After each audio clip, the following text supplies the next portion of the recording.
The October sky over Oakhaven, Washington, in 1994 was not a dome, but a heavy, saturated woolen blanket pressed tight against the jagged peaks of the North Cascades. The air tasted of wet slate, rotting cedar, and the metallic tang of an approaching snowstorm. Below the looming mountains, Miller's Creek didn't just run, it roared, like a churning vein of glacial meltwater carving its way through a gorge choked with ancient Douglas firs and shadows that seemed to lengthen even at high noon. 11-year-old Leo Vance moved along the precarious bank with the concentrated gait of a seasoned prospector. His world was defined by geology, by the tectonic violence that had shoved these mountains into the sky and the slow, patient erosion that revealed their secrets. His denim jacket was inadequate against the biting damp, and his sneakers were already slick with mud, but Leo didn't notice the cold. His eyes, magnified slightly by wire-rimmed glasses, were locked on the gravel bar.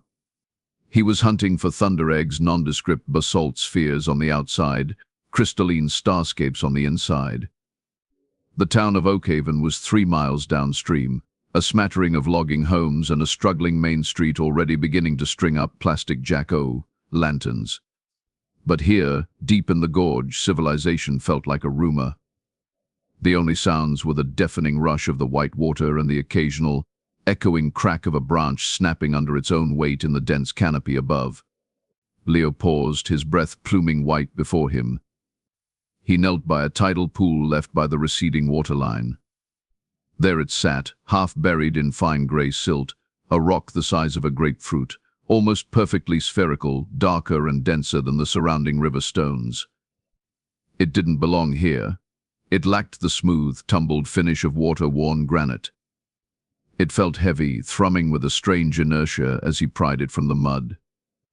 It was cold, colder even than the freezing water, sucking the heat right through his gloves. He turned it over. It wasn't natural. The surface was too uniform, almost manufactured, yet ancient. A thrill, sharper and colder than the wind, pierced his chest. This was better than a thunder egg. This was an anomaly. He stood up to put it in his canvas rucksack, and the silence struck him. The ambient noise of the forest, the squirrel chatter, the jay calls had ceased. Only the river remained, a monotonous white noise that suddenly felt designed to mask approach. Leo froze. The skin on the back of his neck prickled, an atavistic alarm bell ringing in his reptilian brain. He wasn't alone. He whipped his head toward the tree line. The dense underbrush was a wall of greens and browns, blurring in the failing afternoon light. Nothing moved. Yet the sensation of being observed, dissected by an unseen gaze, was physically painful. It came from the uphill slope near the old logging road that had been condemned 10 years prior. Snap. Not the wood snap. It wasn't a natural sound.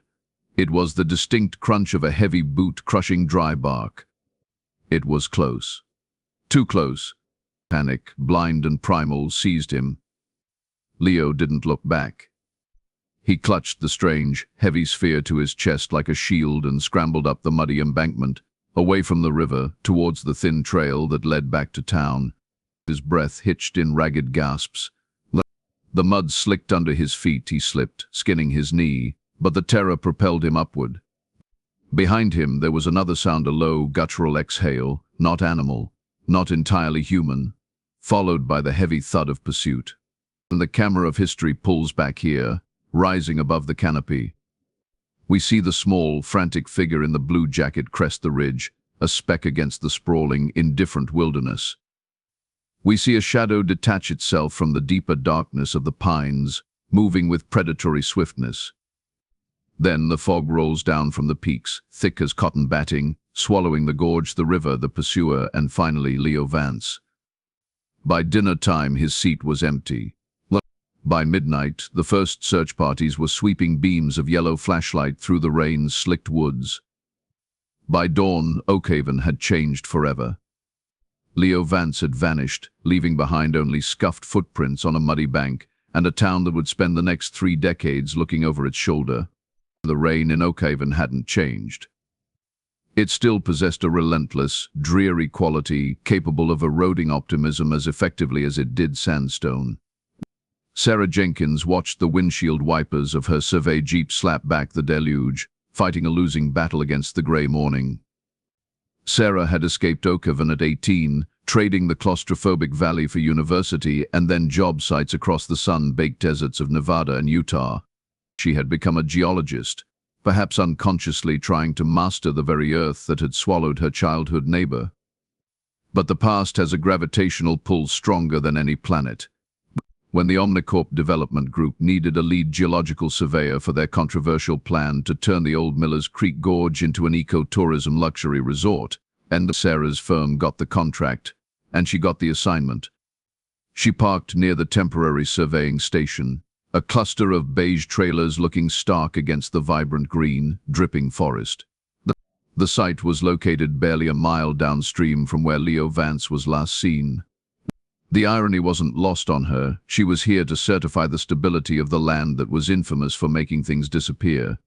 "Grim morning for it, boss," muttered Kevin, her junior field technician, huddled under the awning of the equipment trailer. He was knocking mud off a pair of work boots. "It's Oakhaven, Kevin. If it's not raining, it means it's about to snow," Sarah said, pulling up the hood of her rain jacket and stepping out into the mud. "What's the status on Sector 4? The excavator crew said they hit a snag near the old slide zone." "Yeah, they clipped a pocket of unstable shale about an hour ago. Brought down a fair amount of debris from the upper ridge. No one hurt, but it unearthed a bunch of junk. Looks like old mining refuse from the turn of the century. We need you to tag it before they clear it." Sarah nodded, grabbing her tablet and a rock hammer. She trudged through the muck toward the excavation site, the smell of freshly turned, wet earth heavy in the air. The excavators sat silent, yellow dinosaurs paused mid-meal. A fresh scar ripped across the hillside where the shale had given way, spilling a slurry of rock and soil onto the future site of Whispering Pines Lodge. She began the tedious work of cataloging, taking photos and notes on soil composition and rock strata. She sifted through the debris pile, rusted wrought iron tools, shattered glass bottles turned iridescent by time, rotted timber framing. It was the garbage of a bygone era, regurgitated by the rain. Then she saw it. Rolling out from under a hunk of quartz-laced granite was a sphere.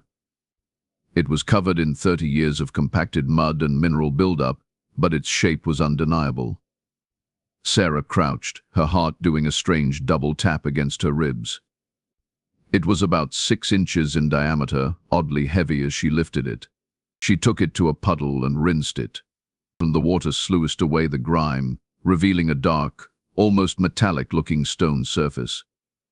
It wasn't basalt. It wasn't granite. It looked almost like a cannonball, but the texture was wrong. It felt fused, subjected to immense heat and pressure. It didn't feel like geology, it felt like archaeology. A memory surfaced, sharp and unbidden. 1994.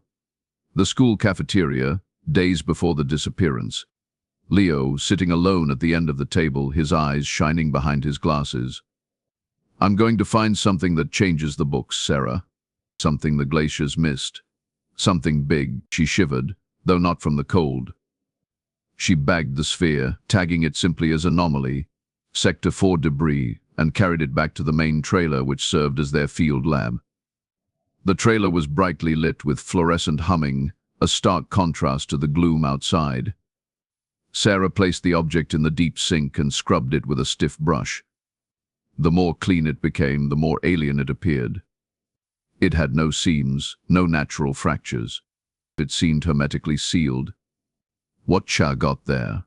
Another giant ball bearing from the old mill. Kevin peered over her shoulder, sipping lukewarm coffee from a thermos. "I don't know," Sarah said, her voice tight. "The density is off the charts. I want to see inside." She carried it to the rock, saw a large, diamond-bladed machine enclosed in a splash guard, designed to slice through solid granite like butter. She clamped the sphere into the vise. It fit perfectly, as if made for it. "You sure you want to cut it?" If it's historical, maybe we should call the university, Kevin suggested, sensing her strange intensity. It's rock, Kevin. My job is to know what kind. Sarah lowered the safety shield and hit the power button. The saw whirred to life, a high-pitched whine that set her teeth on edge. She engaged the feed mechanism, slowly pushing the spinning diamond blade against the sphere's equator. Usually the saw met stone with a gritty grinding sound, kicking up a slurry of rock dust and water.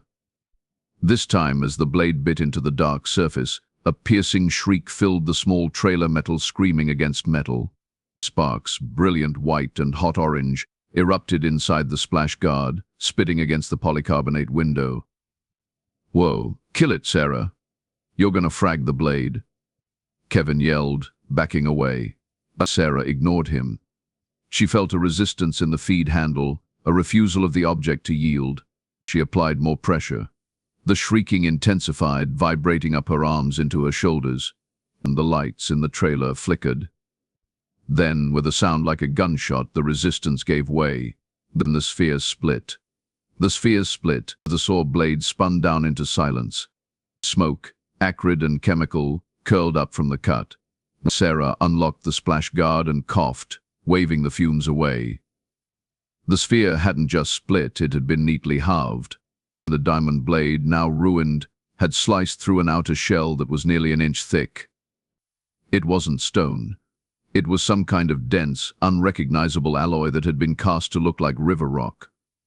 But it was what was inside that sucked the air from the room. The sphere was hollow. Nestled perfectly within the cavity, wrapped in what looked like oilcloth preserved by the airtight seal, was a small rectangular object. Sarah reached in with trembling fingers and lifted it out. The oilcloth crumbled slightly at her touch. Beneath it lay a tiny book, no bigger than a deck of cards. It was bound in dark red leather, worn smooth at the edges, and holding it shut, miraculously free of rust, was a miniature brass clasp and a tiny, intricate lock. The world outside the trailer, the rain, the excavators, the Omnicorp deadlines ceased to exist. Sarah stared at the impossible object.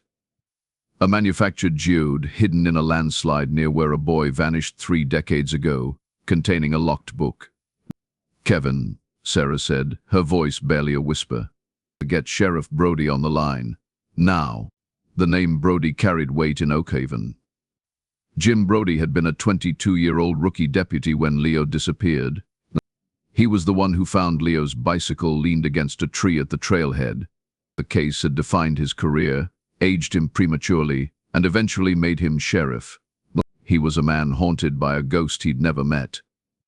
45 minutes later, a county sheriff UV slewed through the mud and came to a halt outside the trailer. Sheriff Brody stepped out, a tall man whose face was a roadmap of deep lines and weary eyes. He didn't wear a raincoat, the water just seemed to bead off his hardened exterior. He entered the trailer, bringing the smell of wet wool and tobacco with him. He looked at Sarah, then at the split metal sphere on the workbench, and finally at the tiny red book sitting on a sterile evidence cloth. Sarah, he nodded, his voice a low rumble. Your boy said you found something belonging to the gorge. I don't know what it is, Jim, but I know where it came from. The Sector 4 slide, right below the old Miller's Point lookout. Brody went still. He moved toward the workbench slowly, as if approaching a live explosive. He hovered his large hand over the tiny book but didn't touch it. Locked, he stated. Yes, it was inside that thing. Airtight. It's been preserved perfectly. Brody looked at the metal halves of the sphere. That's not something a kid makes in shop class. That's high-grade untraceable tech, even for today. In '94, that's sci-fi. What do we do, Jim? He looked at her, his gray eyes suddenly sharp, the weary fog burning off. This is now an active crime scene, Sarah. Shut down the site. Send your crew home. Nobody talks to the press. Omnicorp can scream all they want. He pulled a pair of latex gloves from his belt pouch and snapped them on. He picked up the tiny book with reverent, terrifying gentleness. He turned it over, examining the spine, the worn leather. "We need to open it without destroying the evidence," he said. "I've got a guy in the city, a forensic locksmith.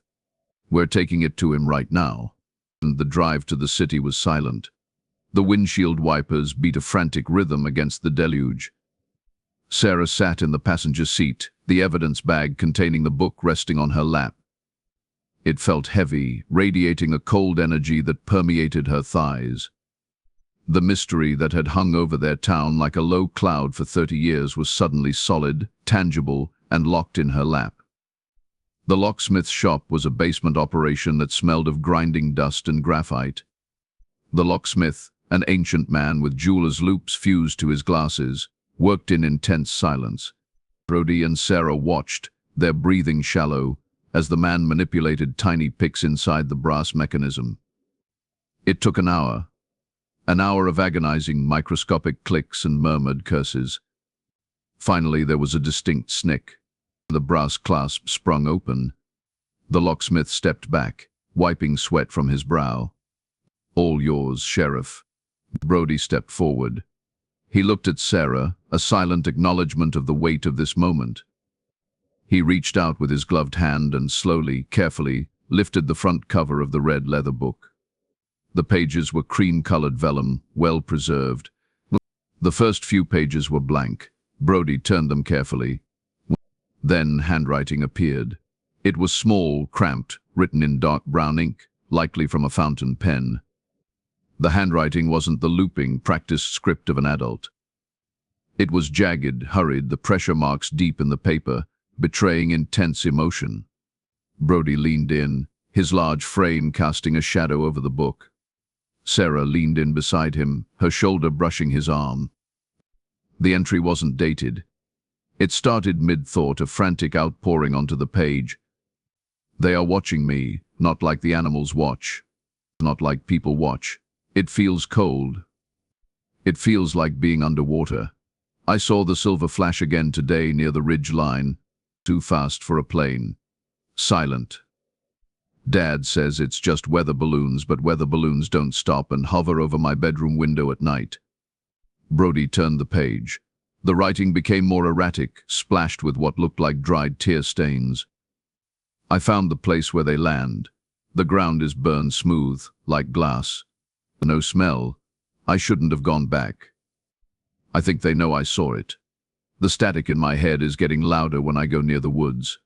They are hunting me, not with guns, with something else. Something that makes my thoughts fuzzy." Brody's breath hitched. He turned to the final written page. The handwriting here was barely legible, a scrawl of pure terror. It was dated October 14th, 1994. "I have to hide this. If they catch me, they won't let me keep it. I'm putting it in the sphere I found. Maybe someone will find it someday and know I didn't just get lost. I didn't fall in the river. I'm at the gorge now. The noise is so loud. The humming. The lights are coming down through the trees. They are here. God help me, they are here. Don't look at them, Leo, don't look at TE."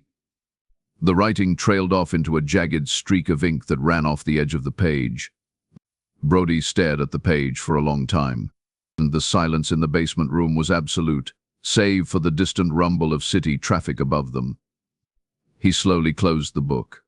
When he looked up at Sarah, his face was pale beneath his weathered tan, his eyes wide with a dawning, horrifying realization.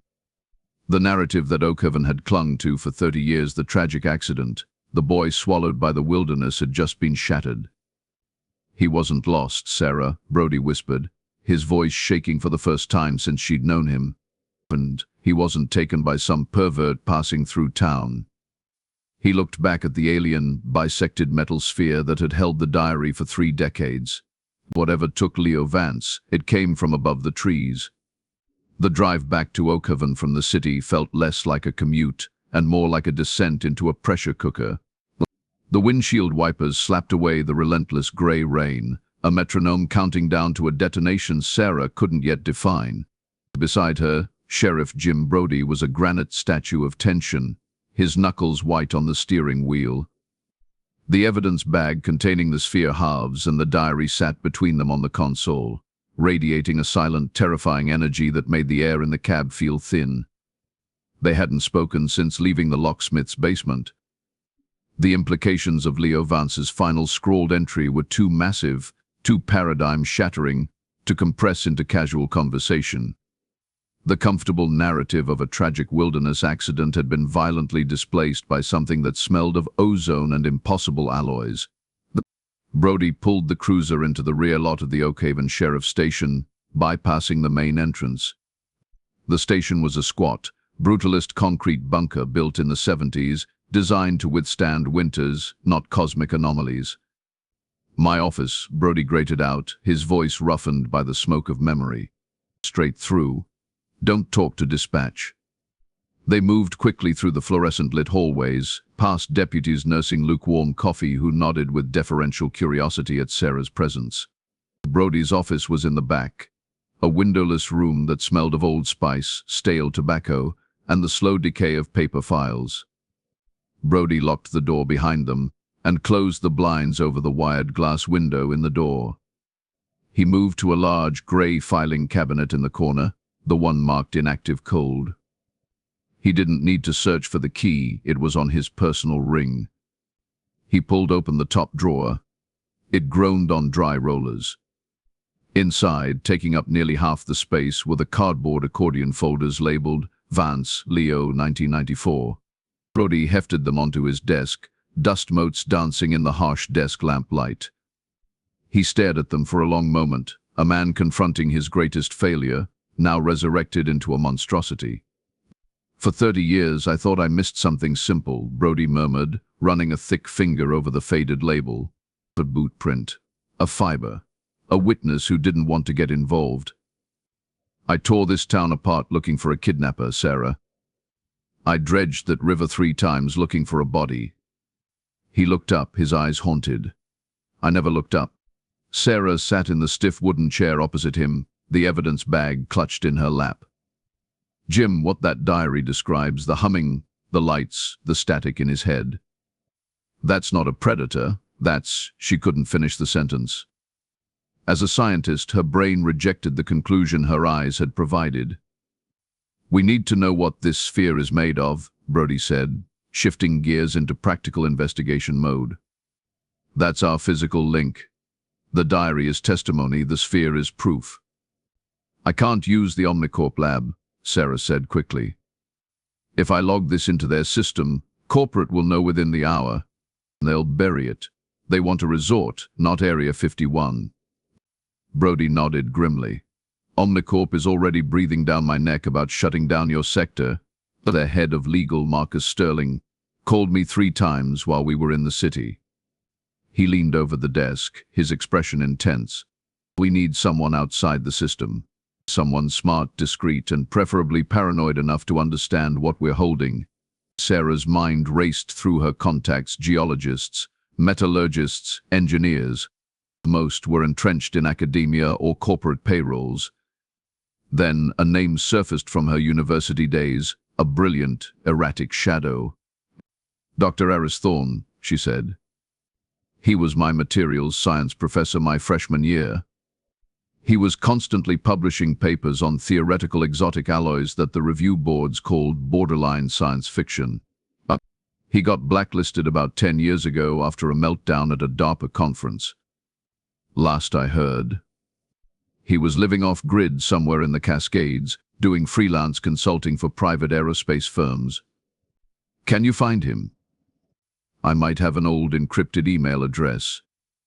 If he's still active, he'll check it. Do it. Tell him we have something that proves his wildest theories right. In the meantime, I'm going back into the 94 files. I need to see what else we ignored." While Sarah set up her laptop in the corner, using a secure tether to her phone to avoid the station's Wi-Fi, Brody dove into the paper abyss of 1994. The sequence of events was burned into his memory, but reading the original reports now was like reading a script in a foreign language where he suddenly understood the idiom. He bypassed the main search protocols and went straight to the witness interviews, ancillary discarded folder. These were the crazies, the drunks, the attention-seekers whose statements didn't fit the kidnapping profile and were shelved to avoid cluttering the investigation. He flipped past reports of psychic visions and overly helpful psychics. He stopped at a stained, handwritten report filed by a Deputy Miller, long since retired. Witness: Leo Vance, no relation to victim, age 74. Residence: Old Trapper Cabin, North Ridge, Sector 3. Date of statement: October 15, 1994, day after disappearance. Summary: subject was agitated, possibly intoxicated. Claimed his ham radio equipment had been screaming for 3 nights prior to the boy's disappearance. Stated he saw silent lightning moving horizontally over the gorge on the night of the 14th. Said the air tasted like sucking on a battery. Dismissed as unreliable due to known history of alcohol abuse and mental instability. Brody stared at the words tasted like sucking on a battery. Ozone, highly charged atmosphere. He grabbed his coat. Sarah, keep trying Thorn. I'm going for a drive. Where? It's pitch black out there. I see a ghost. Leo Vance died 5 years ago, but his cabin is still out on the North Ridge. His grandson uses it during hunting season. Maybe old Elias left something behind besides empty whiskey bottles. The North Ridge Road was barely a logging track, a ribbon of mud winding up into the dense firs. The rain had turned to sleet, drumming a frantic rhythm on the roof of Brody's SUV. The headlights cut narrow tunnels in the oppressive darkness, illuminating only the rain-slicked trunks of massive trees that seemed to lean in, crowding the road. Leo Vance's cabin was a ramshackle structure of darkened timber and tar paper, hunkered down against the mountainside like a frightened animal.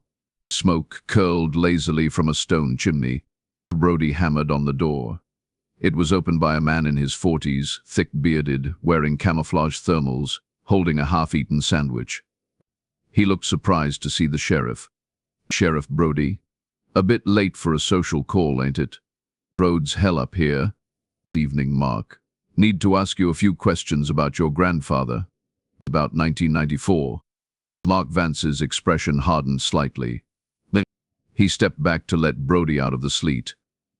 The cabin interior smelled of wood smoke, damp wool, and gun oil. It was cluttered with hunting gear and shelves filled with dusty electronic equipment, glowing vacuum tubes, coiled copper wires, dials set into bakelite panels. Granddad's been gone a while, Sheriff. What's this about? When Leo Vance disappeared down in the gorge, your grandfather tried to tell my office something. We didn't listen. I need to know what he told you. Mark let out a short, bitter laugh. You mean crazy old Elias? The town drunk who thought the government was bouncing signals off his fillings. He walked over to a workbench dominated by a massive, intricate ham radio setup that looked like something out of a 1950s sci-fi movie. He wasn't crazy, Sheriff. He was just tuned in to frequencies the rest of us couldn't hear. But he spent his whole life up here, listening to the atmospheric bounce. Mark ran a hand lovingly over a polished brass dial. The week that kid vanished, Granddad was terrified. He said the background radiation of the gorge spiked. Said something was bleeding through. He tried to record it. Brody felt a chill that had nothing to do with the drafty cabin. Record it. Do you have the tapes? Mark rummaged in a wooden crate beneath the workbench and pulled out a dusty reel-to-reel tape. It was labeled in shaky marker, Oct. 12th to 14th 94, the hum. He threaded the tape onto an ancient player and clicked a heavy switch. The speakers crackled with white noise. Then, cutting through the static, came a sound. It wasn't natural. It was a low, oscillating thrum, rhythmic and deep, vibrating in Brody's chest cavity. It sounded mechanical, yet strangely organic, like the heartbeat of an immense, sleeping machine buried beneath the mountains. That's not wind, Brody whispered. No, Mark said quietly. Granddad said it was a carrier wave. Please, a guidance beacon. Suddenly the tape shrieked a high-pitched burst of electronic feedback that made both men jump. Then, Leo Vance's voice, terrified and breathless, cut in over the hum. They're lowering the threshold. The silver ones, below the tree line. My God, the air is burning. If anyone finds this, don't go into the gorge. Don't look at the light. It doesn't reflect, it absorbs. It absorbs everything. The tape clicked off. The silence in the cabin was deafening. Brody stared at the radio equipment. The diary wasn't just the frightened ramblings of a child. It was corroborated by data recorded 30 years ago by a man everyone ignored. The gorge wasn't just a geographical feature, it was a hot zone. While Brody was in the mountains, Sarah was fighting a different kind of battle in the sheriff's office. The air in the room felt stale, heavy with the weight of the cold case files surrounding her. She had sent 3 emails to Thorne's encrypted address, each more urgent than the last. Her phone buzzed. Not a text, but a notification from the station's front desk security camera, which Brody had given her access to. A sleek black sedan had just pulled into the lot, ignoring the official vehicle's only sign. 2 men got out. One was tall, wearing an expensive trench coat that seemed immune to the rain. Sarah recognized him instantly from company newsletters. Marcus Sterling, Omnicorp's chief legal counsel. A fixer, a shark in a bespoke suit. They didn't come to the front door. They headed straight for the side entrance that led to the offices. Sarah's heart hammered against her ribs. They couldn't know. Not yet. She grabbed the evidence bag containing the sphere and the diary, shoving it deep into her oversized canvas tote bag. She shut the laptop, severing the connection. The doorknob to Brody's office jiggled. It was locked. A sharp, authoritative knock followed. "Sheriff Brody? This is Marcus Sterling with Omnicorp.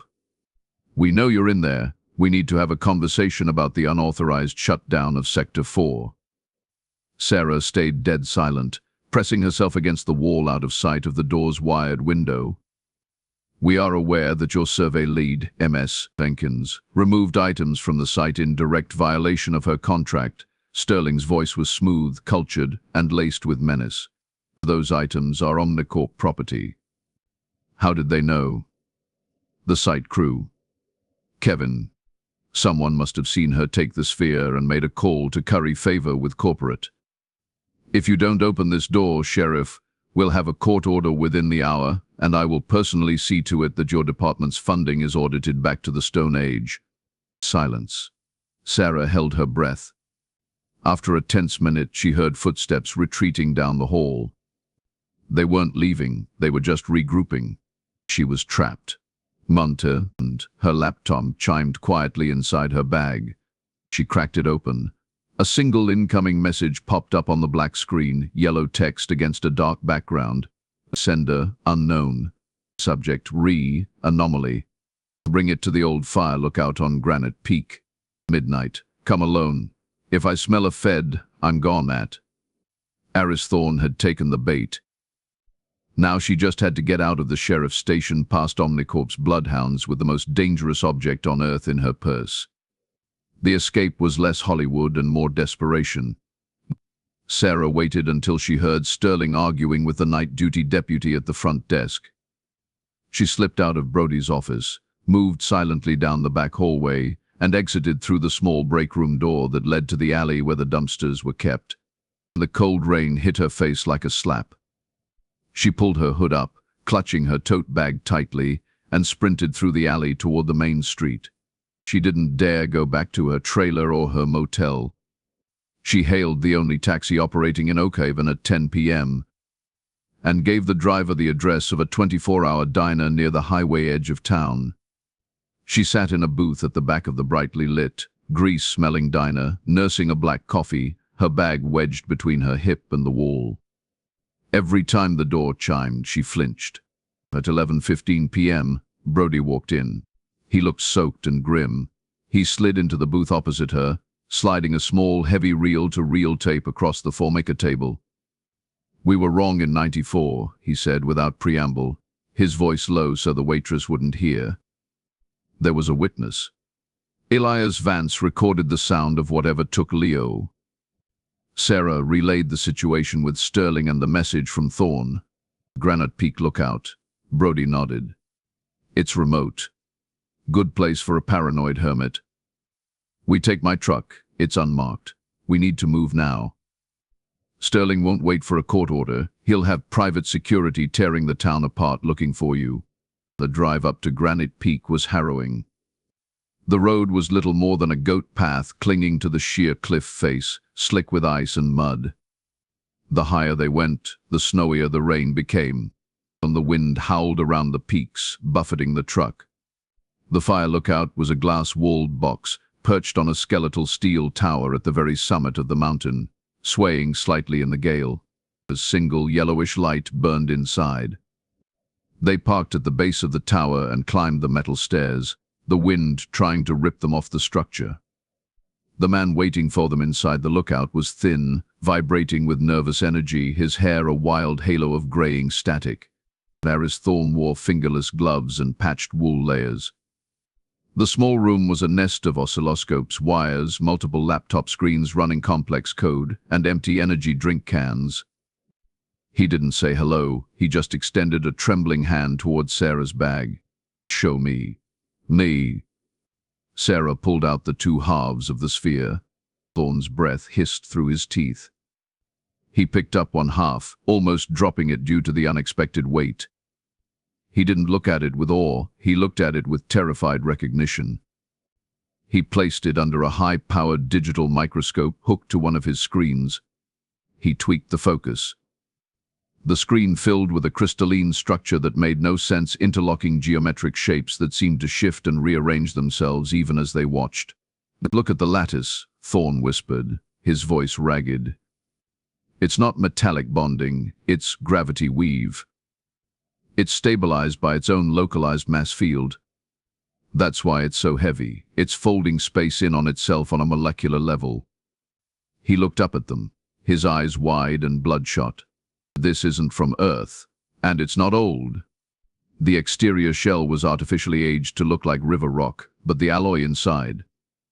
It was forged recently, decades ago maybe, but not centuries. Brody placed the diary on the table. "The boy who found it in '94 wrote this before he vanished." Thorne flipped through the diary with manic speed, absorbing Leo's terrified words. When he reached the last page, the noise is so loud, and the humming. The lights are coming down through the trees. He slammed the book shut. He heard the drive resonance, Thorne said, pacing the small room. The static. It's psychotronic bleed off from their propulsion. It disorients the prey. Makes them docile or terrified, depending on the frequency. "Prey?" Sarah asked, her blood running cold. "You talk like they're hunting." Thorne stopped pacing and looked directly at her. The wind shrieked outside the glass walls. "What do you think this gorge is, MS? Jenkins?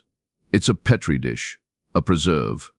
They come here because it's isolated, geologically stable, and nobody watches the skies. They've been coming for decades, maybe centuries, taking samples. Rocks, flora, fauna." He gestured to the diary. "And sometimes, when the conditions are right, they take a higher primate." And the brutal simplicity of it hit Brody like a physical blow. Leo Vance wasn't a murder victim. He was a specimen. "Why now?" Brody asked. "Why did the landslide happen now? Why are they back?" "The landslide wasn't natural," Thorne said, turning back to his screens, his fingers flying across a keyboard. "I've been tracking seismic anomalies in the Cascades for years. The tremor that caused your slide was pinpoint focused. Localized sonic resonance burst aimed right at that ridge." He brought up a topographic map of the gorge on the main screen. A pulsing red epicenter was located exactly where Sarah had been working. "They didn't want the resort built," Thorne said, his voice dropping to a terrified whisper. "Omnicorp was digging too close to something they buried." The landslide was a correction, a warning shot. Suddenly, the equipment in the room went haywire. The oscilloscopes spiked into chaotic waves, and the laptops flickered. The overhead light bulbs surged brighter, buzzing angrily. Thorne froze. He looked at his spectral analyzer. The baseline was rising, a massive wave of energy flooding the sensors. "Oh no," Thorn breathed. "Oh no, no, no." They tracked the sphere. The seal was broken when you cut it. It's broadcasting a homing signal. A sound began to permeate the howling wind outside. A low, oscillating thrum. The same sound from Leo Vance's 30-year-old tape. It vibrated in Sarah's teeth, deep in her bones. Brody reached for his service weapon, a futile, instinctive gesture. Sarah looked out the rain-streaked glass walls of the lookout, into the churning blackness of the storm above the gorge. Below them, in the valley, the lights of Oakhaven were flickering. Then she felt it. A pressure inside her skull. A prickling sensation behind her eyes. A sound that wasn't a sound, but a vibration directly into her brain. Static. Manderb. It was faint at first, like distant white noise, but it was growing louder, drowning out her own thoughts, drowning out the storm. Thorn was scrambling, trying to shield his equipment with lead blankets. "They're here. Get away from the glass. Don't look out." But Sarah couldn't help it. Drawn by a horrifying curiosity, she looked up into the storm clouds swirling above Granite Peak. The clouds parted not from wind, but from a massive silent displacement of air. 3 points of light, cold and silvery blue, emerged from the overcast, arranged in a perfect, enormous triangle. They weren't hovering, they were descending, silent as death, directly toward the fire lookout. And the static in her head screamed, a deafening roar that buckled her knees. The last thing she saw before the lights in the lookout exploded was the blinding, silver underbelly of something vast blotting out the sky above them. The explosion of the lookout's lights wasn't a spark and fade. It was a violent annihilation of the filaments, plunging the glass box into an absolute darkness instantly replaced by a terrifying, sickly silver illumination from above. The sound hit them simultaneously. It wasn't just the roar of the wind anymore. The psychic static that had been a buzz in Sarah's skull bloomed into a deafening shriek of white noise, drowning out her own internal monologue. It felt like her brain was being tune-shifted, forced onto a frequency incompatible with human consciousness. The Faraday cage. "Get under the table." Thorn screamed, his voice thin and tinny against the psychic onslaught. He was scrambling on the floor, trying to pull a heavy lead-lined blanket over his head, clutching the two halves of the alien sphere to his chest like a grotesque teddy bear. Brody grabbed Sarah by the collar of her jacket, hauling her off the floor just as the immense pressure wave hit the structure. The entire steel tower groaned, metal protesting against a force it wasn't built to withstand. The glass walls, already stressed by the storm, didn't shatter, they dissolved. One moment they were there, the next they were dust, whipped away by the 90-mile-an-hour gale. The rain lashed in, freezing and violent. But it was the light that was worse. The 3 points of silvery blue light above them had merged into a single, massive annulus hovering silently just 50 feet over the summit. It didn't cast beams, it created a zone of profound, heavy radiance that felt like it possessed physical weight, pressing them down onto the exposed decking. Sarah looked up against every instinct. The craft was enormous, blotting out the storm clouds. Its surface was matte, the color of a bruise, absorbing the lightning that crackled around it. It was silent, utterly silent, save for the psychic scream it projected. "They're locking on." Thorn yelled, his eyes rolling back in his head. The resonance. Its attractor field, gravity shifted. It wasn't a subtle pull. It was an inversion. The floor of the lookout was no longer down, and the belly of the craft was down. Sarah felt her feet leave the decking. She grasped wildly for the railing, her fingernails scraping uselessly against wet steel. Brody, heavier and stronger, managed to hook one arm around a steel support beam, anchoring himself. With his free hand, he snagged Sarah's ankle just as she began to float upward into the silver void. But Thorn had no anchor. He was light, frail, and clutching the beacon they had come for. He rose slowly at first, feet kicking at the air, his face a rictus of pure terror. He looked down at them, his mouth open in a silent scream drowned out by the static. "Aris," Sarah yelled, the word tearing her throat. He went higher, faster now, accelerating toward the central cavity of the hovering annulus. The silver light intensified around him, turning his body into a silhouette. And then, with a sound like a massive intake of breath, he was gone, sucked into the machine. Instantaneously, the sphere halves he had been holding fell from the sky, dropping past the lookout and clattering down the rocky face of the mountain. They had what they came for, the active signal source. But the man attached to it was just debris. As quickly as it had begun, the gravity normalized. Sarah slammed back onto the decking, the wind knocking the breath from her lungs. The psychic static snapped off, leaving a ringing silence in her ears that was almost worse than the noise. Above them, the massive craft tilted smoothly. Without a sound, without a sonic boom, it accelerated instantly straight up, punching a perfectly circular hole through the storm clouds before vanishing into the upper atmosphere. They were left alone on the ravaged summit, soaking wet, freezing, and traumatized. Brody crawled over to Sarah. His nose was bleeding profusely, a side effect of the psychic pressure. He pulled her into a sitting position. They stared at the empty space where Aris Thorne had been. "He was right," Brody said, his voice devoid of inflection. "They're just collecting." Sarah shivered violently, adrenaline crashing into shock. She looked over the edge of the platform. Far below, the lights of Oakhaven twinkled dimly, a fragile little ecosystem completely unaware of the apex predators that had just visited. "The gorge," Sarah whispered. Her geologist's mind, desperate for order, began connecting the terrifying dots. Thorne said the landslide was a warning shot. The Omnicorp was digging too close. They weren't protecting the sphere, Jim. They were protecting what they buried. Brody wiped the blood from his face, the old copper resolve hardening his features. "Then we finish it. We go to where the digging stopped." The descent from Granite Peak was a blur of skidding tires and near-death vibration in Brody's truck. The storm was breaking up, leaving behind tattered clouds and a moon that looked cold and indifferent. They didn't speak.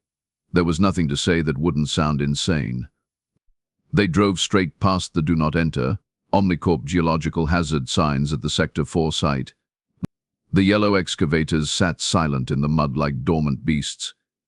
They left the truck and walked toward the scar of the recent landslide. The area smelled of wet shale and released methane. "Show me where you found it," Brody said, clicking on a heavy-duty tactical flashlight. Sarah led him through the muck to the base of the exposed cliff face. "Right here." It rolled out of this debris pile. Brody swept the beam across the newly exposed rock. It was jagged, raw Cascadian basalt, except for one section. About 10 feet up the slope, partially obscured by a fallen hemlock, was a section of the cliff that didn't look right. It was too smooth. It had the sheen of obsidian but the matted texture of the alien sphere. It wasn't a natural formation. It was a door. Brody climbed up, sliding on the loose slate. He ran a gloved hand over the surface. It was freezing cold. There were no handles, no hinges. But "Leo's diary," Sarah said, standing below him. He said the ground where they landed was burned smooth, like glass. "This is the same material." Brody pushed against it. Nothing. Then he remembered the resonance, the sound. He placed his palm flat against the center of the smooth section and closed his eyes. He remembered the vibration of the sphere in the saw, the hum from Leo Vance's tape. He tried to visualize that frequency to project the intent of entry. For a moment, nothing happened. Then, deep within the rock, a low thrum started. The smooth door didn't slide open. It dissolved, phasing out of solid existence into a shimmering mist, revealing a dark corridor stretching into the mountain. The air that rushed out smelled ancient and sterile, like ozone and dried flowers, pressed in a book for a century. Brody drew his service weapon, a comforting but useless weight. He looked back at Sarah. "You don't have to come." "Yes," she said, stepping over the threshold. "I do. What do?" They walked into the mountain. The corridor was perfectly cylindrical, the walls glowing with a faint, sourceless bioluminescence. It sloped downward, deep beneath the gorge, deep beneath Miller's Creek. The silence was absolute, amplified by the soft scuff of their boots on the glassy floor. They walked for 10 minutes, descending perhaps 500 feet. The air grew colder. The corridor ended abruptly, opening into a vast, spherical cavern that stole their breath away. It was a cathedral of science, hollowed out of the solid bedrock.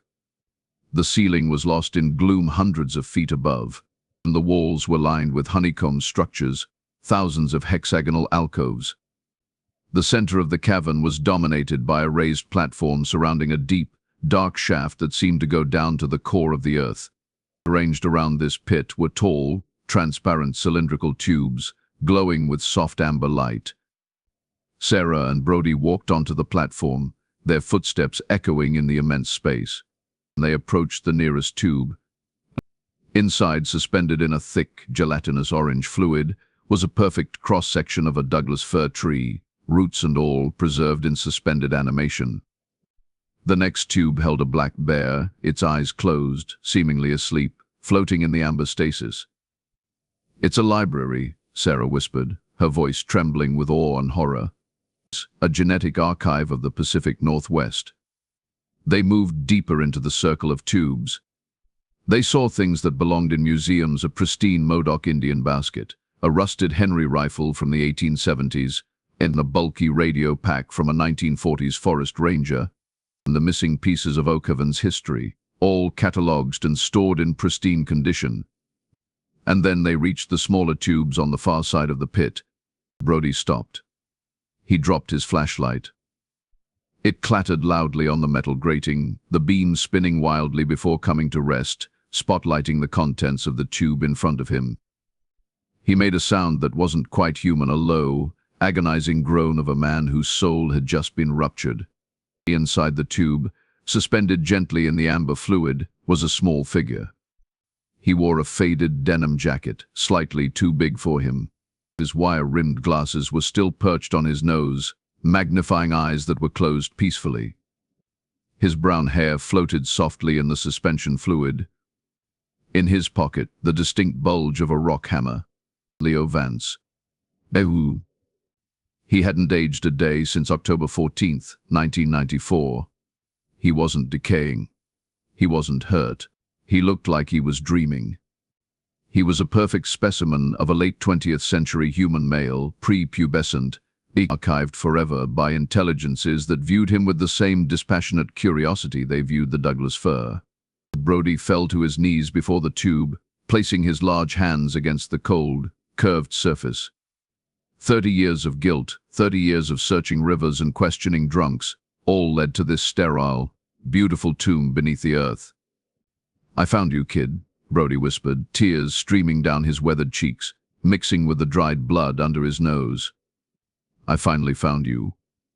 Sarah stood beside him, weeping silently, but the sheer scale of the tragedy, the cold permanence of it, was overwhelming. Leo wasn't dead in the traditional sense. He was just stopped, taken out of time. Suddenly, the ambient hum in the cavern changed pitch. It became sharper, insistent. The lights in the tubes began to pulse rhythmically. "They know we're here," Sarah said, panic cutting through her grief. "Jim, we have to go." Brody didn't move. "I can't leave him here, Sarah, not again." He stood up and gripped the sides of the tube, pulling with all his might. It didn't budge. It was seamless, impregnable alien material. "Jim, you can't break it. If you do, you might kill whatever part of him is left." She grabbed his arm, pulling him back. "We are ants in their laboratory. We have to survive to remember him." The cavern began to vibrate. Dust sifted down from the high ceiling. The deep shaft in the center of the room began to glow with that same terrifying silvery blue light they had seen at the peak. Something was coming up. Brody looked at the peaceful face of the boy one last time, burning the image into his soul. "I'm sorry, Leo," he choked out. They turned and ran. They sprinted back up the glowing corridor, the hum rising to a deafening crescendo behind them, chasing them up toward the surface world. They burst out into the cool night air of the gorge, just as the earth beneath them gave a mighty shudder.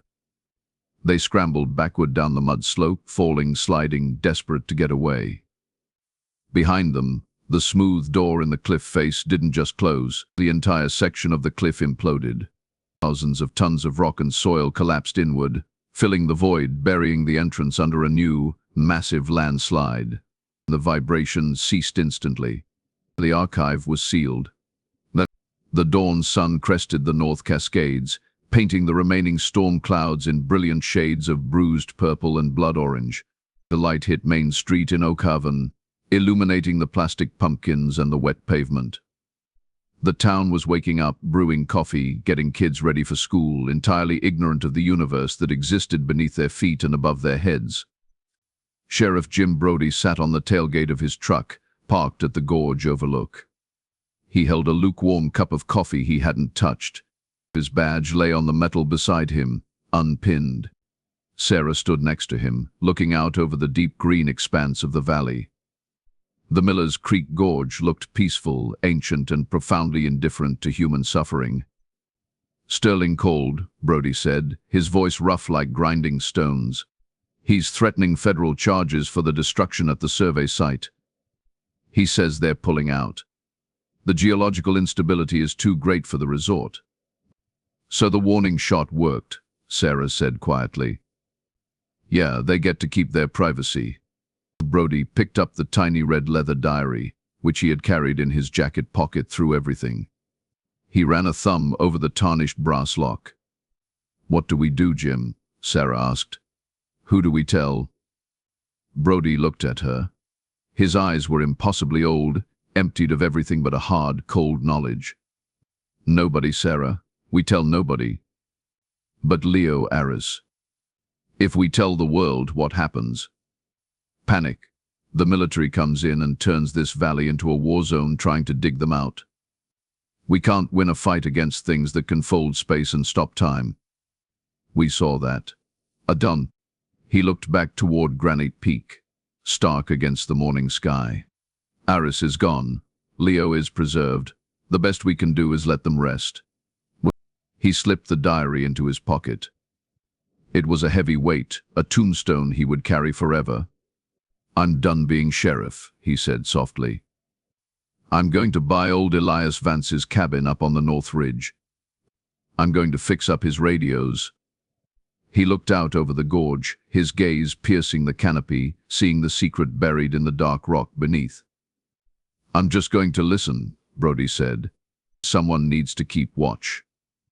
Sarah watched him for a moment, then turned back to the view. She pulled her phone from her pocket and looked at the screen. It was the single, shaky photo she had managed to snap in the cavern, in the amber tube. The small boy in the denim jacket, floating in timeless sleep. She deleted the photo. The truth wasn't something to be shared. It was a burden to be endured. The gorge below them roared with the sound of the river, a white noise masking the deeper, darker hum of a universe far stranger and colder than Oakhaven would ever know.